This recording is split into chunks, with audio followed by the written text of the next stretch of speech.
show. I'm Alex Nowak, and we've got a special guest today, Ruth Wescott. She's joined us today from a charity called Sustain, and we've also got interpreters with us. We've got Ali over here, and we've got a voiceover interpreter behind the scenes, which is Rachel. We've also got Andy, who's in the studio. So say hello, Andy. Hello. How are you, Alex? Are you all right? Oh, yes, I'm all right. Thank you so much. It's lovely to come here to Cambridge. I rarely work here, but I'm doing lots of work at the moment. But obviously, I've come here from theatre rehearsals, so I can switch off from that and have a new topic, which is lovely. Oh, well, it's brilliant for you to visit us today. It's the first time, but we really, really appreciate you coming, especially at short notice. So thank you so much, and hope you have a good time presenting today. Oh, of course, thank you so much. So, last week we've had discussions about climate change, what it means. We've had a lot of talk about that, and also about net zero and the targets that have been set up by the government. So we had a lot of discussions about those two topics in the first two episodes. So it means we've all got a really good understanding of what's going on at the moment and what the crisis is and why we need to change, how we need to adapt and why that's so important. So today, like I mentioned, we've got Ruth with us from Sustain. She's here today to help us really understand a little bit more about our diet, the food we're consuming, and how that diet can actually impact and influence the environment. We'll also be talking about how we can change our diets so that we can make a difference. So that's a topic for today. So, Ruth, would you like to say hello? Hi. Thank you so much for having me here today. It's great to meet you, Alex, and it's brilliant to be here. I just hope this is as dramatic as the theatre, and I really hope that we can have a good chat about food and climate change.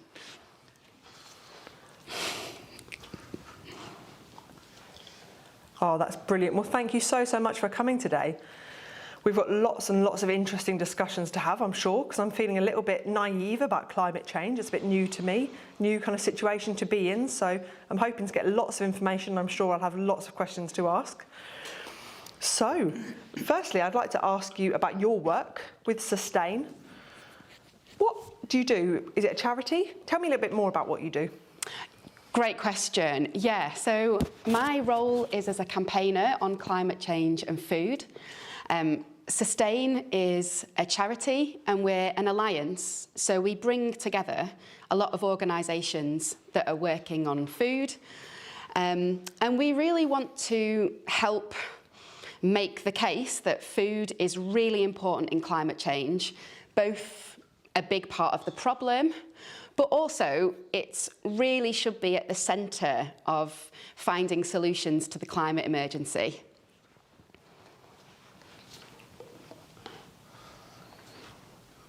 Wow, and so what's your role in the charity? Well, my role is as a campaigner.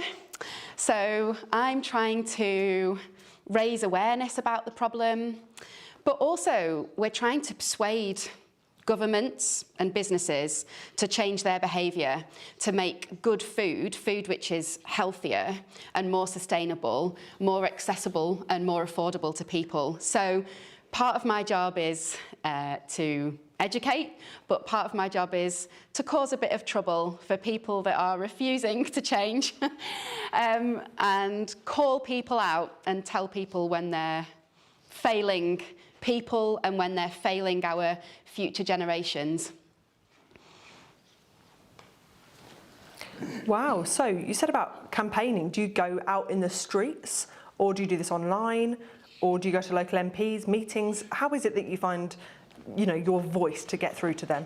Well, I always think that my job is pretty much common sense, to be honest, because anyone can be a campaigner. So you don't have to, it doesn't have to be your job, and you don't have to be qualified in anything. Anybody can do campaigning work. You just have to think about who needs to make a change and what change they need to make. And then you need to start acting to ask them and encourage them to do that. So we do things like petitions. So we ask people to write to their MPs. We ask people to change their behaviour. We ask people to write letters. And then we will start to use tools that are a bit more aggressive to try to get things to change. So you can complain to... What sort of things? Give us some examples. What kind of things are you up to? Well... I'm going to drag it out of you. We can complain legally. We can also complain to people like the Advertising Standards Authority, which is part of government, if we think that businesses are lying to consumers. We can also ask people to boycott certain products, so not buy from certain businesses. We can also work with big businesses and find out who their big customers are. For example, government buys a lot of food, so we can ask government not to buy certain things from certain businesses, so we can affect their behaviour in that way. And we can also do press and work in the media, which makes companies look bad. Lots of companies rely on their reputation, and lots of companies have made big promises about the environment. And if we don't think that they're following those promises, then it's our duty to call them out on that and not let them get away with misleading consumers and greenwashing, essentially. Wow, that's brilliant.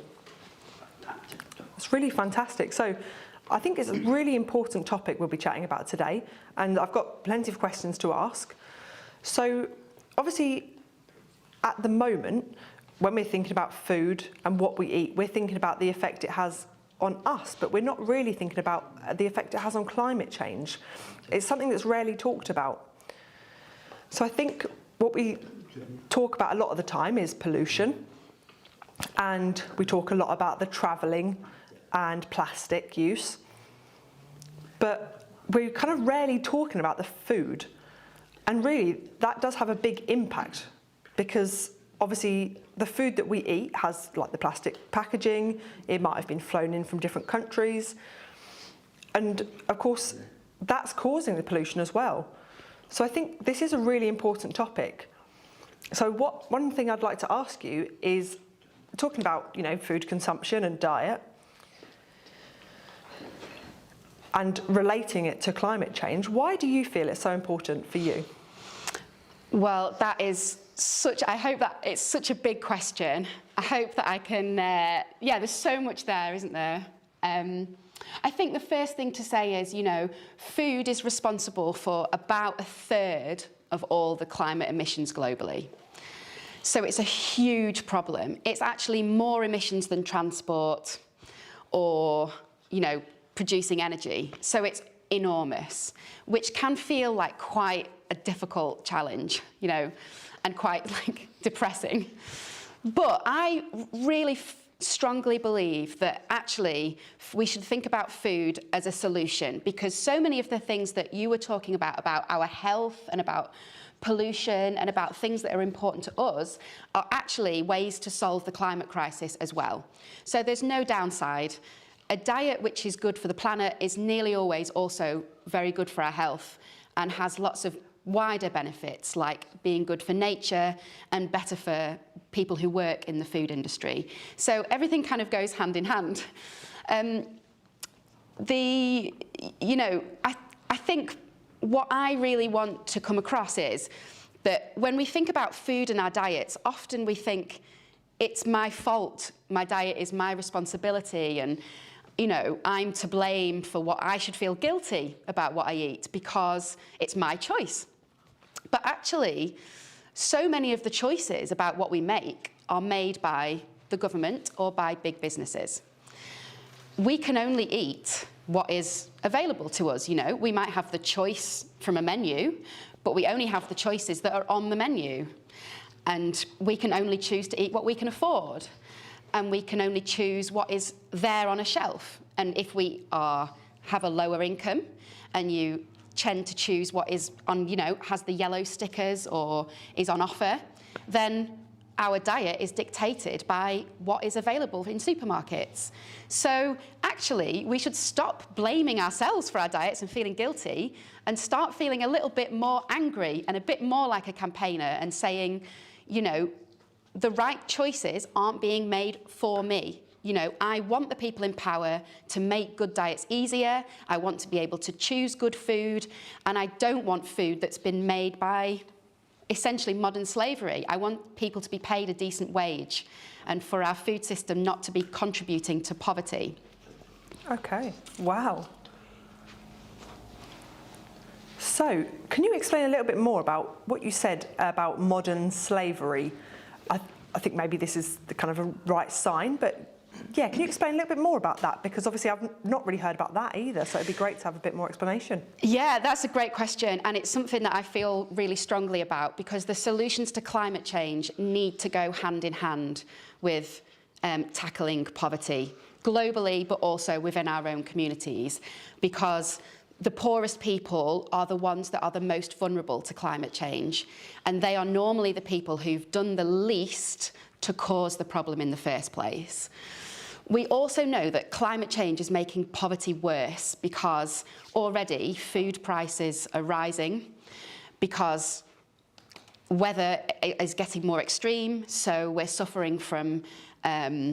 already suffering from crop failures and reduced yields. So all that is sort of the starting point. But we have a food system which is creating more poverty, unfortunately. Globally, we don't pay enough for our food, and so workers across the world are being paid low wages for their food. And then in the UK, supermarkets normally don't pay a living wage. They pay very poor wages to their staff, and they also don't pay farmers enough in the UK, so those farmers are forced to pay low wages to their staff. So the whole system of supermarkets and this kind of cheap food is actually causing poverty, and it's creating inequality in our society. And so really, I see food and people buying outside of those supermarket supply chains as a way that we can tackle poverty and help reduce inequality.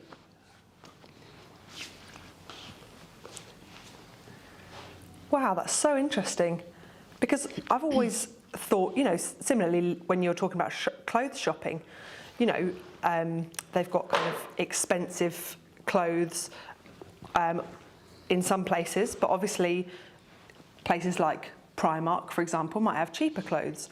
And of course, I think about sort of cheap workers in that sense, but not linked to food, which is really interesting. So another thing I'd like to add about the environment, what is the impact, could you explain, for example, if there's food from all around the world flown into the UK, how does that impact on the environment? Obviously flying in or on boats from abroad. Yeah, that's a really good question. We have actually, so there has been a lot of discussion, I think, about food miles and transporting food a long way across the globe. Actually, when you look at it, the impact of the transport is actually a relatively small part of food's carbon footprint normally. It's much better to grow a crop in the right place, where it's native and where it naturally grows, and then transport it, than it is to grow the wrong food in the wrong place. So, for example, growing tomatoes in Spain in the open air in fields is much better than growing tomatoes in heated greenhouses in the UK, for example, even if you need to transport them by lorry. So it is a bit complicated. However, there is a few kind of simple rules of thumb that you can follow to make sure that you're avoiding those big emissions from transport. The first is, when it comes to fruit and veg, because they are have a short shelf life and they're kind of perishable, always try and buy fruit and veg locally. So whether that's using a local veg box scheme, or using your farmer's market, or your street market, or whatever you can find locally, that is great, because otherwise you have to refrigerate the fruit and veg to get it around the country, and that has high emissions. The second is avoid air freighted veg completely. So when you see in the supermarket the little sign that says it's air freighted, put that back. Oh, okay. But so obviously not all food kind of has that on, does it? So for example, it might be on a very, very small part of it, or it might be maybe not displayed, or it might sort of say, it might not say that it's not grown in the UK. So, so I know, for example, you know, if you get a pack of 6 tomatoes, it will say from Spain, but maybe in like a microwave meal, would it say something like that on it, or? Yeah, they get away with it. They get away with it on those microwave. Yeah, we're eating more and more convenience foods, aren't we? We're eating more and more from, you know, Just Eat and Deliveroo. We're eating more quick takeaway food. And so we know less about where our food's coming from. So, you know, there's a few things you can do. Either try to cook more of your own food from fresh, because then you know where the ingredients have come from. That's a great solution. Or just start asking companies difficult questions. Get on Twitter, get on Facebook, ask in person. Start being a bit more annoying about where your food comes from. Yeah, but definitely, you know, ready meals, sandwiches, all that stuff is a really difficult, and I think that companies are really using that as an opportunity to get away with sneaking, because they know that we don't check all the ingredients, because it's not possible. It's very difficult for consumers to understand what they're eating.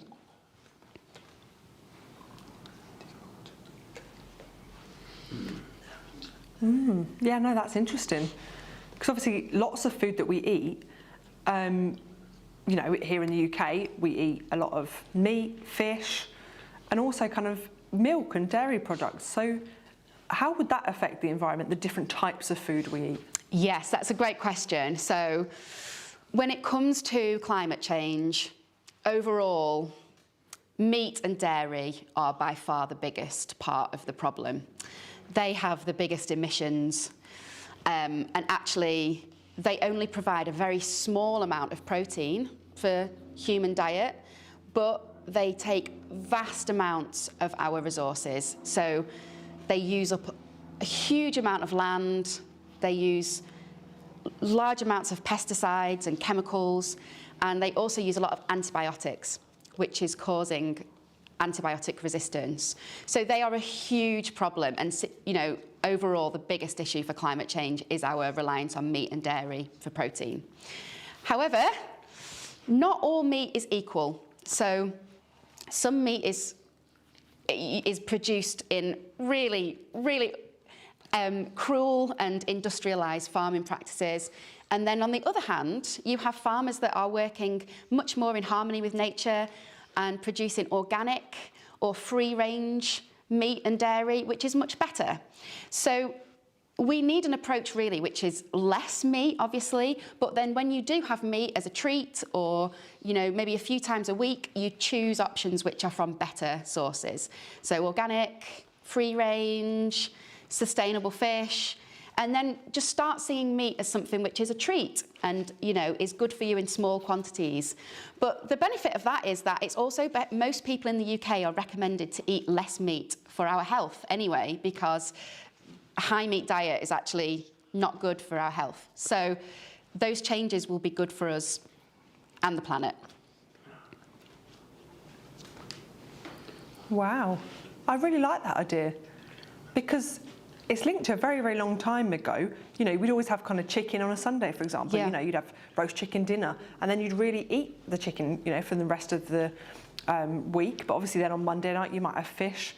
But of course, now, with the kind of input of supermarket, it's so easy that you can buy any kind of meat. But obviously, imagine if the supermarket's only sold like fish on a Monday, for example. I know, you know, Yeah. but...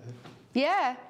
Yeah, well, lots of restaurants are choosing to have like meat-free special days. We've got lots of schools in the UK that have meat-free Monday, and places are starting, and it's just about making it easy to make that for people. And you don't miss meat if you don't have it, if the alternative is healthy and tasty and appetizing. It's actually, people like it. It's cheaper. It's, you know, it's meat is easier to, you know, meat-free is easier to cook. It has so many other benefits. Yeah, it's a no-brainer.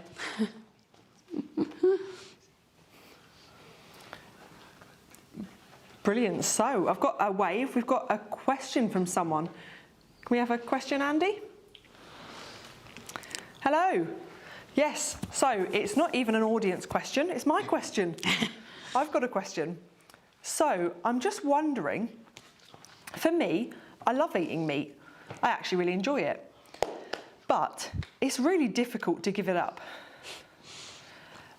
But which is the best meat to eat for the environment? And which is the worst? That's a great question. And it's really difficult, isn't it? And I think it's two things there. The first is, I don't think that you should think that you need to give up meat. A bit less and better is a really good approach. And I think, you know, speaking personally, I ate less and less meat, and then I found that I just didn't really want it anymore. So that seems like that's a good journey, I think. I don't feel like you need to just give it up, because that's very difficult. Secondly, you can use those times when you do eat meat to make a really positive impact on farmers that are producing better quality and better standard meat. So the best choices to go for: try some local free-range or organic meat where you can. Free-range or organic eggs are pretty good. You can also try some fish, which has got the Marine Stewardship Council logo on, which means that the fish is sustainable.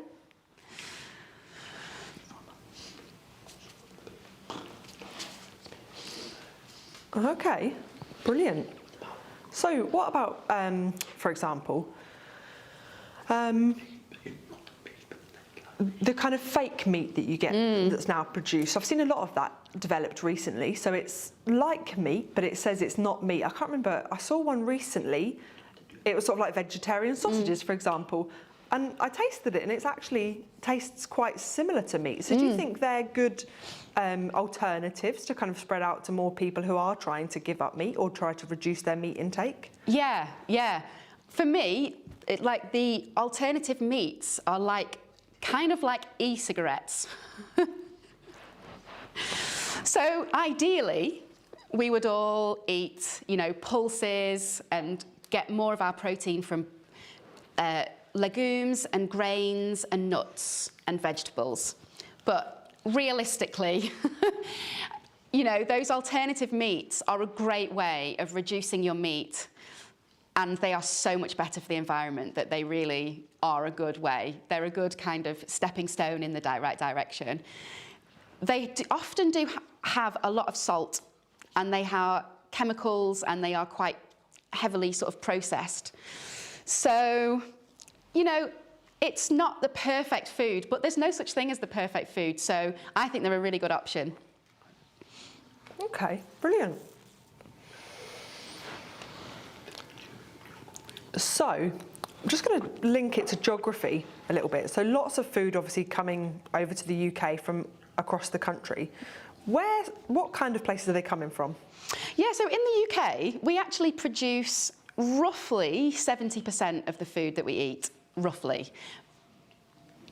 70%? Yeah, but that's kind of by volume. So a lot of what we produce, we export, and then we import to meet the gap.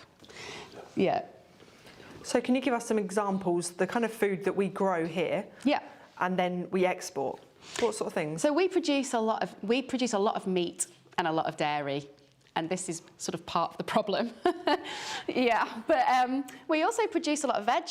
We're pretty good with like carrots, cabbages, like root vegetables. Our soil is very good for that. A lot of fruit. So we have great orchards in the UK. We produce lots of apples and pears and like quite a lot of pretty healthy food. But then we do import salad and other vegetables, a lot from Spain and a lot from the Netherlands. And traditionally, our sort of trading partners have been a lot Europe and fairly close by. Brexit, of course, is changing that. We have a less good relationship with our close neighbours, and we're starting to have these trade deals with countries that are further away.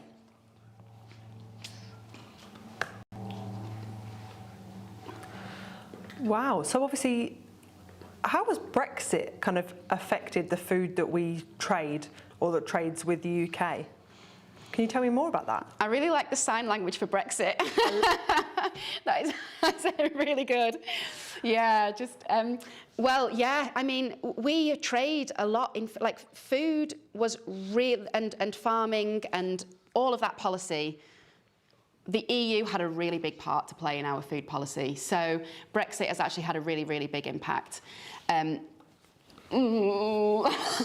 wish it was good. Is it good or bad impact? Mostly not great, unfortunately. The first thing is that our trade deals used to protect our farmers. And the government is right now, is signing new trade deals with countries overseas that have lower standards than the UK. So countries like Australia have worse animal welfare laws than the UK. And lots of Australian beef is fed a high soya diet and actually is really responsible for a lot of deforestation in the Amazon. And that is really bad. And the UK should be trying to take a stance and stop that and say, we won't import that food because it's more cruel, and it has a higher environmental impact. Instead, we've just signed a trade deal with Australia that would allow that beef to be imported. And that's really upsetting. It's bad for our farmers who do produce to a higher standard, and it's terrible for the environment. Unfortunately, that means that our farmers will either have to lower their standards or they're going to struggle to compete, and that is really a worry. And that trade deal with Australia is now paving the way for other trade deals with America and with India and with other countries that produce to lower standards than the UK. So we really want trade post-Brexit to try to encourage higher standards, not lower standards, and also to try to support countries that are closer to us because they do have those lower food miles. If we're getting beef from Australia, we'll have to fly it over. There's no other option if it's fresh. So it makes no sense. Oh, gosh, very complicated situation. So I think we've got another question or a comment from the audience. I'll pass back over to Andy. Hello, yes, we've got a comment from Dean on Facebook. So Dean said maybe the councils and the government should ban new restaurants, say for example, if they're not sustainable. So for example, things like McDonald's, KFCs, different drive-throughs, if it's not sustainable, maybe the councils shouldn't allow them to open. What are your thoughts on that?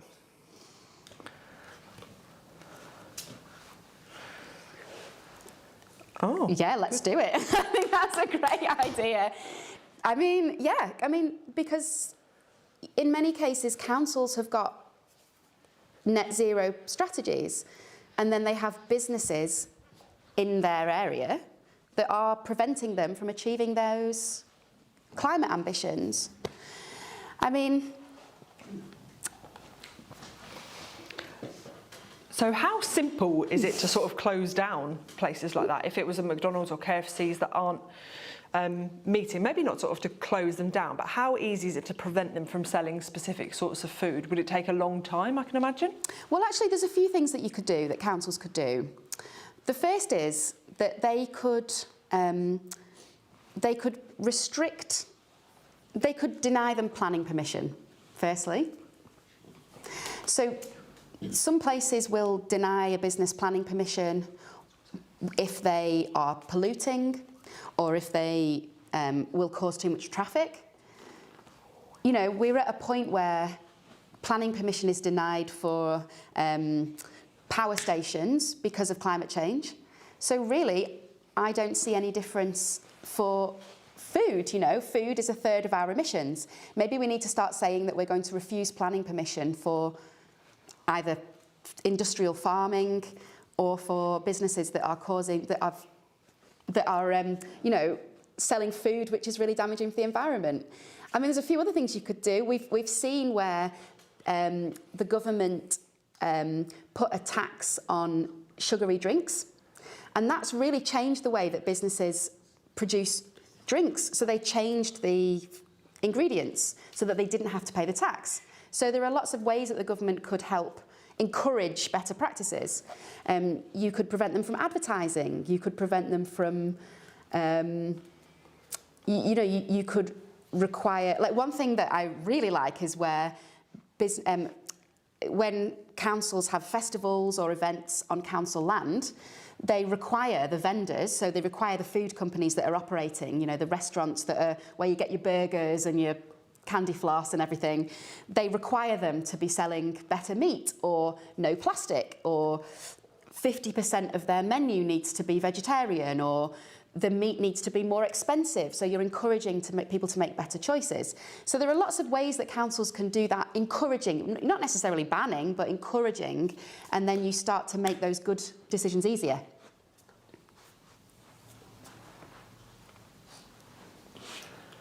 That's brilliant. So obviously, looking back, you said 70% of the food is produced here in the UK, but some of it's obviously exported to different countries. So what is kept here and how much is imported? Yeah, so we're exporting, unfortunately, more and more of some quite climate damaging foods.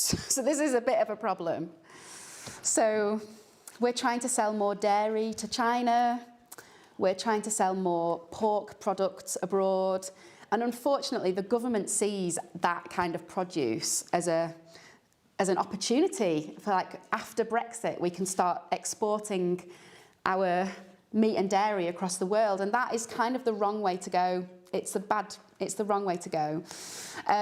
We also need to think about our imports, because we are still, you know, historically, the UK has controlled, through our colonial history, large parts of of Africa and South America and Asia. And that control, we might have ended slavery, but the control over the resources in other countries continues today, because we're taking the resources to make food for us to eat. We're not paying a fair price. And then we're taking land that should belong to Indigenous people and people whose land that is, denying them the opportunity to grow their own food, and instead they're growing it for export. And we're actually seeing that get worse as climate change happens. You know, places are becoming less productive, and we're looking for new land to grow food in places like Africa. And that is, you know, it's a continuation of colonialism, and it's unacceptable. Wow. So does it mean, you were saying about colonialism, we're sort of having that impact on other countries? Is that worse? Because obviously UK are trying to develop food over there, bring it back to the UK. So is that having an impact? Yes. So unfortunately, companies that are based in the UK, so large multinational companies that are based in the UK, are buying up land overseas or controlling the resources and controlling the land by growing food, and then that food is not for the local market, it's for export to the UK. So that's fruit and veg, palm oil, sugar, and lots of the foods, obviously, that we can't grow here, but that is causing environmental damage locally, and they're not paying the wages that local people deserve. And fundamentally, it's controlling the resources and controlling the land that should belong to local people. And we need to give that land back. Wow. So what do you think about, obviously, giving the land back, and how would that work? Because obviously we need to try and produce our own food and having less from abroad. Have you got any ideas about how that can be possible? Yeah, that's a great question. So I think what I'm saying is that trade in itself is not wrong.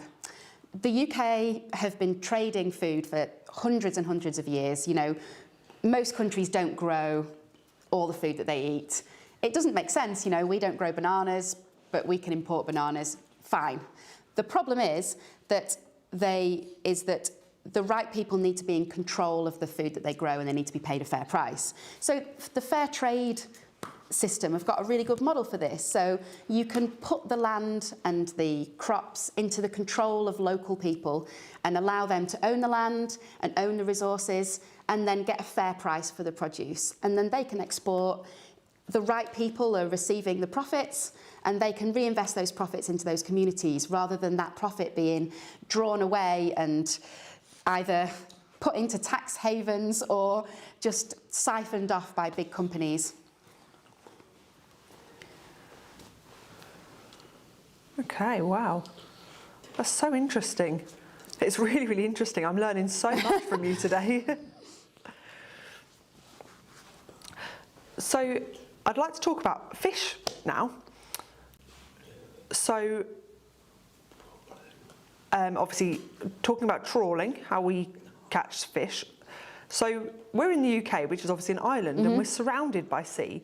So do we get a lot of fish from surrounding areas in the UK, or do we import it? Yeah, another great sign language there for fish. Love that one. Yeah, another really good question. So the UK is an island, right? And historically, a big part of our industry has been based on fishing. Some of the really big towns in the UK came about because of the fishing industry. Grimsby, lots of Cornwall, loads of Scotland. The employment and the industry was all based around fishing. And that now has all but disappeared. And the UK is not the big fishing nation that it used to be. Unfortunately, that's overfishing and a lack of, just not managing the fisheries sustainably.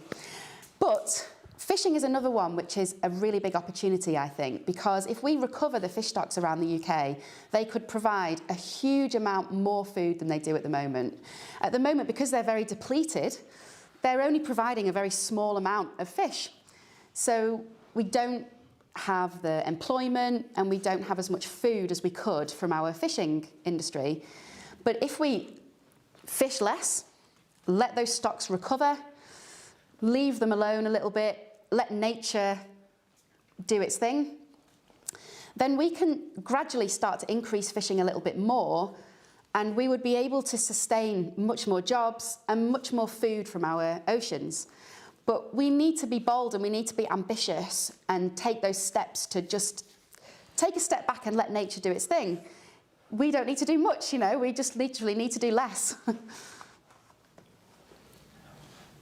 So, for example, you were saying, we need to take this step back. We need to, we let the earth recover, don't we? So we need to maybe stop eating fish for a little while, would you advise? Or to kind of reserve it a lot, put it in the freezer to sell later on? Or, because obviously lots of people do want to continue eating fish. So so we can still eat some fish, but we just eat the fish which is in good, where the stocks are still in good shape. So some really good options are like small fish, which is often caught around the UK shores. So that is sardines, herring, which is small, mackerel, some shellfish, so mussels, particularly crab, some lobster, if you can afford it. It's quite expensive, yeah.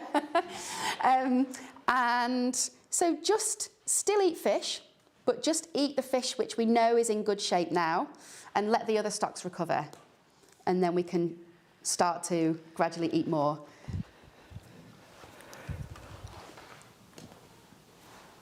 Fantastic. Oh, it's making me hungry now.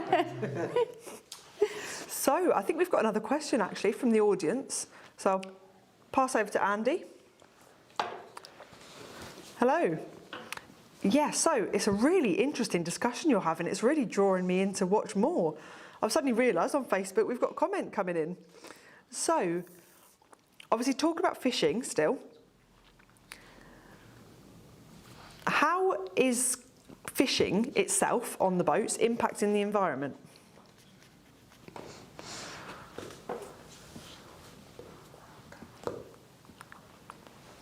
That's a really good, another great question. So I think fishing is a lot like everything else in the food sector in many ways, in that there is a whole spectrum of different types of fishing operation that happen. There's everything from really big industrial boats that are behaving very irresponsibly and trawling the ocean, to very small scale boats that are locally owned. They have a good connection with their community. The profits of those operations stay within communities, and they're really beneficial and producing food for people in a way which is quite sustainable. So there's everything from the very good to the very bad. We just have to start to look at fishing and all the food industry really as thinking about shifting the power away from the people that are controlling the big boats and getting away with lots of very damaging practices, and start putting our support to the alternative. And you could say that about fishing, but I think you can say that about the whole food sector really, and probably everything, probably fashion and everything, But there's lots that we can do, we have to eat, so we can start to spend our food money in a way which we think, yeah, this is supporting the good side of the industry and not the bad. So for fish, if you are in a supermarket, you can look for the eco label, which shows that the fish is sustainable, brilliant. You can also start to look for a fish box scheme or a local supplier which will give you fish delivered, or use a local fishmonger and ask where the fish has come from, or a fish van or a market stall. We're right in the middle of the country in Cambridge, but you can still get fish delivered from local boats that will do that. And it's a much more, it means that more of your spend is going to the people who catch the fish and less is being drawn away. And that's really, the power that we have as consumers is to put our money where our mouth is, literally with food. Yeah, it's very sad, really, because we see lots of local people who might kind of go out fishing and not kind of catching a lot because all the big trawlers have gone and got all of the stock. So, I think we'll go back a little bit, because obviously we've talked about food in general. And now, just thinking about kind of individual people, how can we encourage them to change their food to make it, more suitable for the environment? Yeah, it's good. Another great question. Yeah, I think. Yeah. We've got lots and lots of questions to get through. Yeah, because obviously what I said at the beginning was we need to just stop feeling guilty about food, right? And actually start blaming big businesses and the government for making good choices so difficult. So in the one sense, we just need to get angry and start complaining and start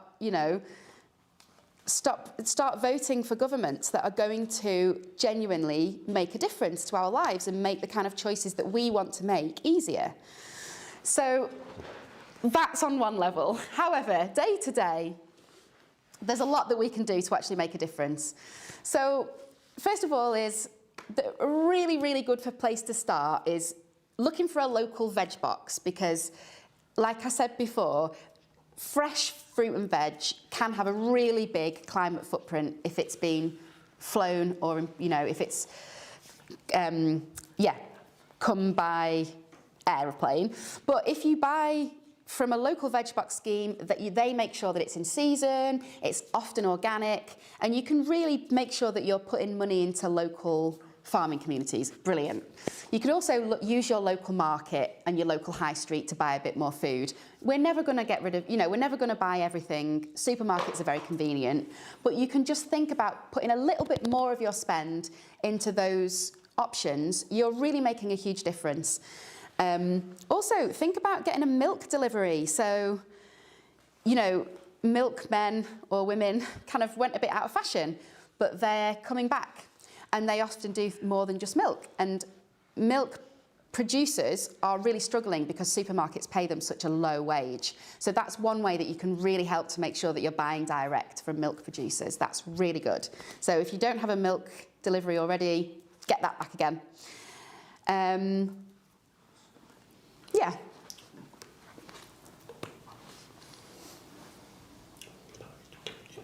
And what about through education? Do you think in schools that has an impact on teaching people about this, maybe in their families? Yeah, I think education is so important, and it's really important to get the right messages to people about. First of all, you know, there's a lot of sort of feeling, I think, that people have where they think, I've got to go vegan to save the planet. But actually helping educate people about the fact that you can take simple steps and you can be on a journey and you can make a lot of difference by just reducing your meat, buying your meat better, eating more fruit and veg, eating more pulses, having a healthier diet. All of that is really beneficial. It doesn't have to be vegan or nothing. So that education is really, really important. And unfortunately, we just don't get enough of those good messages. And I think there's a few people that aren't doing enough that really have a role to play. Chefs, for example. When I watch MasterChef or lots of cookery programs, the norm is that dishes have a lot of meat. And actually, we should be saying, well, most of those dishes should be without meat, and meat should only be a small amount or less. And so we could do with MasterChef normalising that a lot better. You know, the chefs are really iconic and influential, and they could be a lot more, they could lead the way a lot better than they do at the moment. But I think I would also say, like, children know a lot about climate change. For people at the 2019 election, young people, younger than 25, climate change was their most important issue in the election. It's older people that need education, and it's older people that have the power that need to make a difference. It's about moving beyond education. You know, they know the problem now. They need to start making good decisions. They need to start making a difference. Wow. So obviously, because I ask, and when children go to school, they learn a lot. So it's quite a current topic now. But how do we get the message to adults? Obviously, they're not in schools. We can't deliver it that way. Yeah, I mean, yes, old people are basically the problem. But no, they're also the solution, because older people, you know, people have more power, and they're the ones that tend to be the CEOs of companies or our politicians. So we, you know, younger people, we need to start using our power more. And I think let's start talking to older people more. You know, let's not try and create a generational divide, but start seeing people as, you know, who are older as part of the solution. I think part of that is something that you said before, which is harking back to traditional British diets, which is this idea that we have meat at every meal is really new. 20 years ago, 30 years ago, traditional British diets was, you know, meat, a chicken on a Sunday, meat once a week, meat is a treat.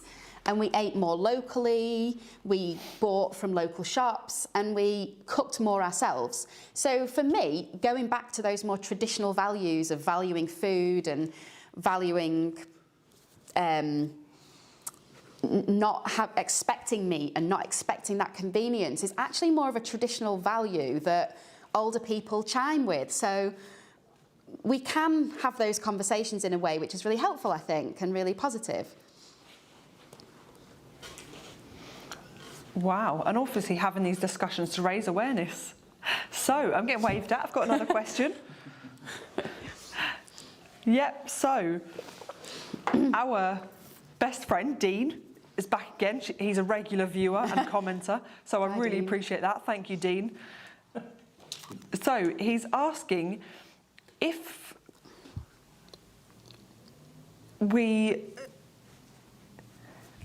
Conservative Party, if we got rid of them and changed to the Green Party, Would it be better in the future for us?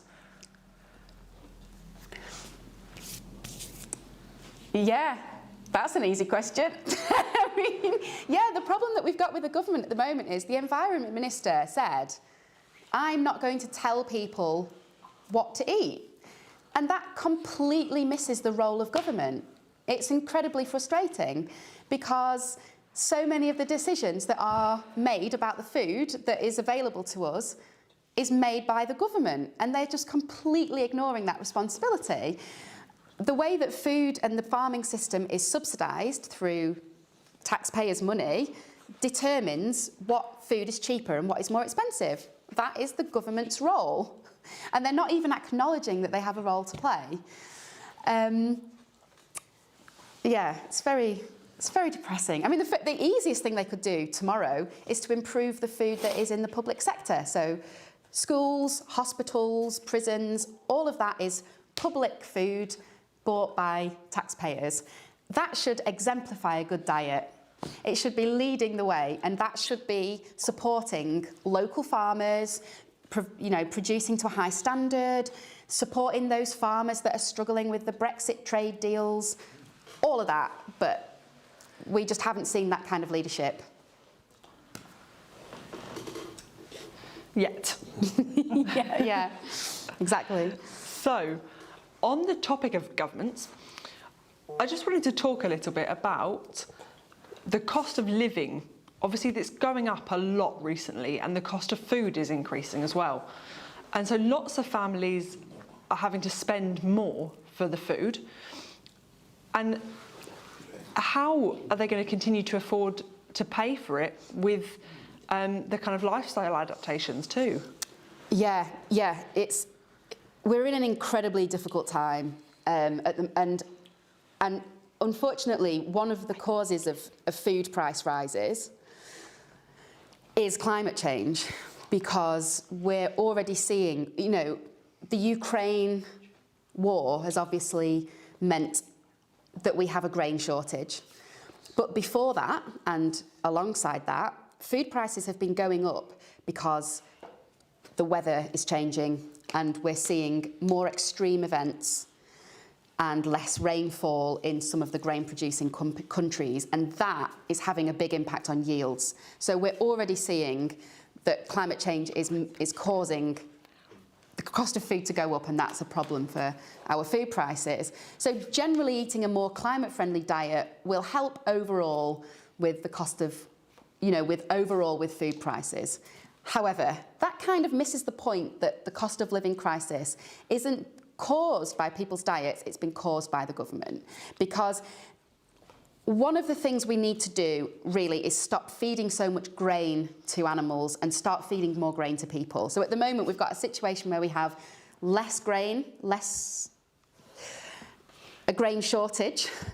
That grain needs to be going to people. But at the moment, too much of it is going into factory farmed chickens and pigs. And that is causing a competition, and that is inflating prices. There is enough grain to go round. We just need to feed it to people rather than to animals. Secondly, the food system at the moment is causing inequality and is very low paid. And people need a pay rise, and food workers need to be the start of that pay rise, because supermarket workers aren't earning a living wage.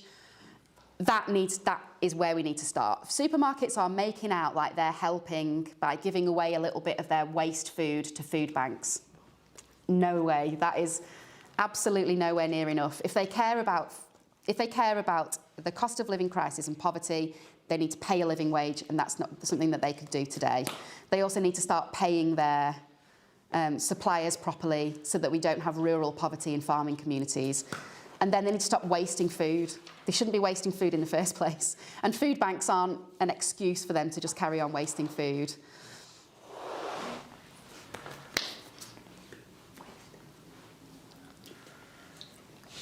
So just going back a little bit, you were talking about going to other countries. So I've been to Sri Lanka, and when I was there, we'd go to parties or supermarkets or wherever there was food, and we would rarely see any plastic. Coming back here to the UK, the kind of Western countries, everything has plastic in. It's got plastic covering, plastic packaging, just surrounded with plastic. So obviously in Sri Lanka, they've got lots of fresh food. It's organic, it's grown locally and produced. But obviously here in the UK, it doesn't seem like there's much. And of course, the other problem is the weather in Sri Lanka is having more extreme weather issues. There's been rain, floods, which we don't get in the UK. So you can see the differences between the cultures and how climate change is affecting both areas. That's just something that's really interesting to me. I just wanted to sort of throw that out there. So obviously we've spoken about families and the cost of living and how the lifestyle changes could support with that. But just going back to supermarkets quickly, what do you think about families individually growing their own food? Is that a good option? For example, I know a lot of people might live in flats or places where they don't have the ability to grow their own food, but you might have kind of rich people or people with huge gardens or people who can afford to go to allotments. What would you say to people who don't have the space for a garden or they can't grow their own food? Yeah, I mean, in the UK, we really love gardening. We've got a really great culture of allotments and growing our own food. But again, we're in that situation where that is accessible to some people and people that have access to that, to a garden or to allotments. And then we have thousands of people on allotment waiting lists and that don't have access to those resources. And I really think the government needs to look at this more seriously, because if there's a demand for people to grow their own, and they're not, that could be a really big part of the solution to our food security. Councils can help.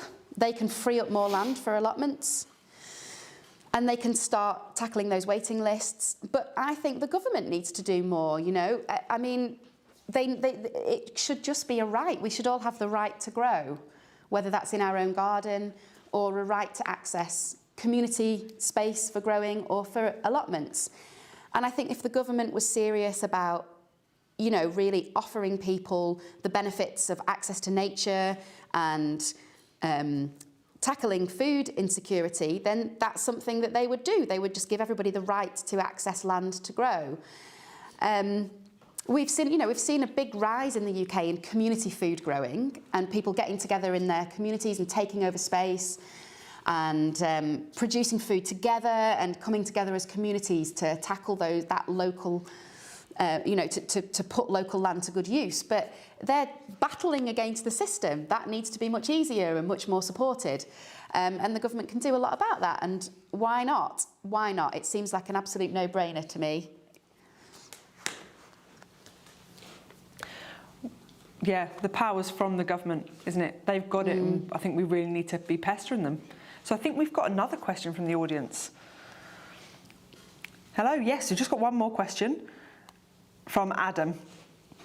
So Adam's asked, well, he said a comment first, and he said it sounds awful that No.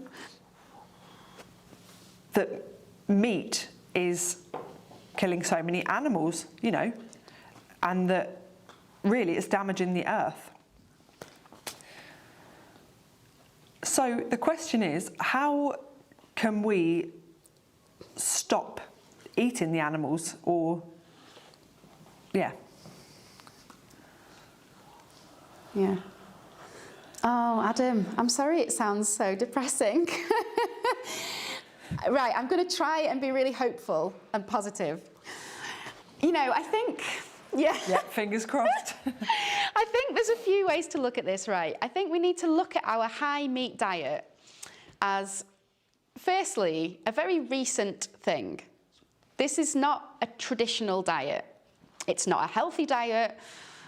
It's most, previous generations had meat as a treat, as we were talking about. It's also not the norm in lots of other countries where the food is fantastic, like Sri Lanka or India, or lots of countries that have a cuisine which is generally a lot nicer than British food in many ways, and a lot healthier, a lot more locally kind of, you know, it supports the local, what's grown locally. And so we just need to take our inspiration from countries that are doing it better, or perhaps historical diets that were doing it better, and get ourselves out of that thinking that what we have now is the only solution or the norm, because actually it isn't for a lot of places in the world, and it hasn't been for a lot of history. So, but also, Adam, I would just say, you know, don't blame yourself. Bad food is very cheap and it's very accessible and it's the norm. Start to get more angry at politicians and to big companies that are making that happen, you know. I think they want, you know, companies want us to feel guilty because then we don't feel angry. So if there's one thing that you can do today, just stop blaming yourself and start blaming big companies and the government.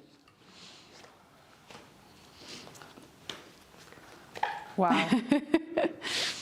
So, what a fantastic sum up. Stop blaming yourself, start blaming the government. Brilliant. Well, thank you so much for everybody for today. Thank you, Ruth, for coming in, and thank you for your time. Thank you, Ali, and Rachel as well. And thank you, Andy, in the studio. Oh, no problem. I've really enjoyed that discussion. It was so interesting. It was absolutely wonderful. So thank you all for coming in today. Thank you for presenting. It was really interesting.